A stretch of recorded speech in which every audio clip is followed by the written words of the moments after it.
Ертеде бір шалдың 4 ұлы болыпты. Бір күні шал ұлдарын жинап: "Мен қартайдым, біреуіңнің үй иесі болатын уақыттарың жетті. Кімнің байлығы мен ақылы сай болса, сол мұрагерім болады" депті. "Маған байлықтарың мен ақылдарыңды көрсетіңдер" депті. Үлкен ұлы асыл тасты жүзік салған қолын көрсетіп: "Міне менің байлығым, ал кім бай болса, сол ақылды" депті.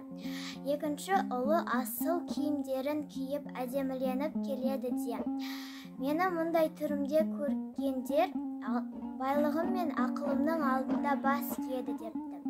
Үшінші ұлы алтын күміспен әшекейленген белдігін буынады да: "Бұндай белдік ешкімде де болған емес".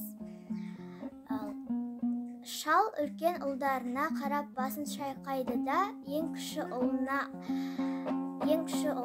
"Сен неге үндемейсің? Сен қандай байлығыңмен мақтанасың" депті.